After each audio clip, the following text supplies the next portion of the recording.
దర్శనపు లోయను గూర్చిన దేవోక్తి. ఏమి వచ్చి నీలోని వారందరూ మేడల మీదకెక్కి ఉన్నారు.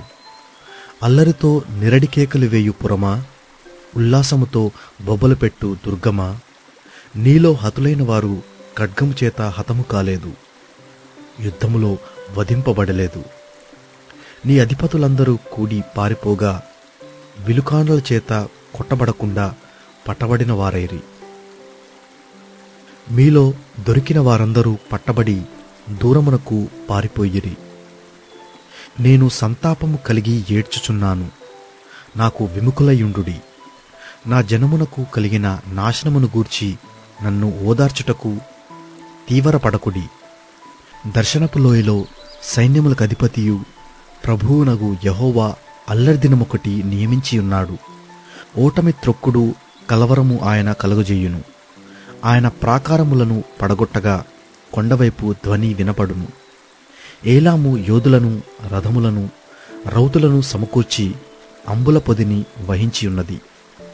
కీరు డాలు పైగవెసెన తీసెను. అందుచేత అందమైన నీ లోయల నిండా రథములున్నవి. గుర్రపు రౌతులు గవిని యొద్ద వ్యూహమేర్పరచుకొనుచున్నారు. అప్పుడు యూదా నుండి ఆయన ముసుగు తీసివేశెను. ఆ దినమున నీవు అరణ్య గృహమందున్న ఆయుధములను కనిపెట్టితివి.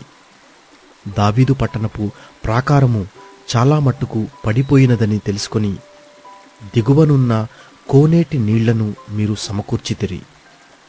యెరూషలేము ఇండ్లను లెక్కపెట్టి ప్రాకారమును గట్టి చేయుటకు ఇండ్లను పడగొట్టితిరి. పాత కోనేటి నీళ్లు నిలుచుటకు ఆ రెండు గోడల మధ్యను చెరువు కట్టితిరి. అయినను దాని చేయించిన వానివైపు మీరు చూచినవారు కారు. పూర్వకాలమున దాని నిర్మించిన వానిని మీరు లక్ష్యపెట్టకపోతిరి. ఆ దినమున ఏడ్చుటకును, అంగలార్చుటకును, తలబోడి చేసుకొనుటకును, గోనెపట్ట కట్టుకొనుటకును సైన్యములకు అధిపతియు ప్రభువునగు యెహోవా మిమ్మును పిలువగా, రేపు చచ్చిపోదము గనుక తిందము త్రాగుదము అని చెప్పి ఎడ్లను వధించుచు, గొర్రెలను కోయుచు, మాంసము తినుచు, ద్రాక్షారసము త్రాగుచు మీరు సంతోషించి ఉత్సహించుదురు. కాగా ప్రభువును సైన్యములకు అధిపతియునగు యెహోవా నాకు ప్రత్యక్షుడై నాకు వినబడునట్లు ఇట్లనుచున్నాడు. మీరు మరణము కాకుండా ఈ మీ దోషమునకు ప్రాయశ్చిత్తము కలుగుదని ప్రభువును సైన్యములకు అధిపతియునగు యెహోవా ప్రమాణపూర్వకముగా సెలవిచ్చుచున్నాడు. ప్రభువును సైన్యములకు అధిపతియునగు యెహోవా ఇలాగు సెలవిచ్చుచున్నాడు. గృహ నిర్వాహకుడైన షెబ్నా అను ఈ విచారణకర్త యొద్దకు పోయి అతనితో ఇట్లనుము, ఇక్కడ నీకేమి పని? ఇక్కడ నీకెవరున్నారు? నీవిక్కడ సమాధిని తొలిపించుకొననేలా? ఎత్తైన స్థలమున సమాధిని తొలిపించుకొనుచున్నాడు. శిలలో తనకు నివాసము తొలిపించుకొనుచున్నాడు. ఇదిగో బలాఢ్యుడొకడని విసిరివేయునట్లు యెహోవా నిన్ను వడిగా విసిరివేయును. ఆయన నిన్ను గట్టిగా పట్టుకొనును. ఆయన నిన్ను మడిచి ఒకడు చెండు వేసినట్లు విశాలమైన దేశంలోనికి నిన్ను విసిరివేయును. నీ యజమానుని ఇంటివారికి అవమానము తెచ్చినవాడా, అక్కడనే నీవు మృతి పొందెదవు. నీ ఘనమైన రథములు అక్కడనే పడియుండును. నీ స్థితి నుండి యెహోవానగు నేను నిన్ను తొలగించెదను.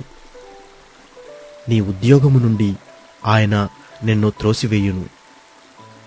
ఆ దినమున నేను నా సేవకుడును హిల్కీయా కుమారుడునగు ఎల్యాకీమును పిలిచి అతనికి నీ చొక్కాయిని తొడిగించి నీ నడికట్టు చేత అతని బలపరిచి నీ అధికారమును అతనికిచ్చెదను. అతడు యెరూషలేము నివాసులకును యూదా వంశస్థులకును తండ్రియగును. నేను దావీదు ఇంటి తాళపు అధికార భారమును అతని భుజము మీద ఉంచెదను. అతడు తీయగా ఎవడునూ మూయజాలడు, అతడు మూయగా ఎవడునూ తీయజాలడు. దిట్టమైన చోట మేకు కొట్టినట్టు నేను అతని స్థిరపరచెదను. అతడు తన పితరుల కుటుంబమునకు మాన్యత గల సింహాసనముగా నుండును.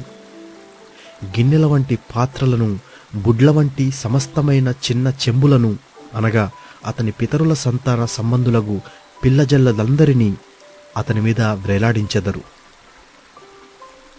సైన్యములకు అధిపతియగు యెహోవా ఇలాగు సెలవిచ్చుచున్నాడు, ఆ దినమున దట్టమైన చోట స్థిరపరచబడిన ఆ మేకు ఊడదీయబడి తెగవేయబడి పడును,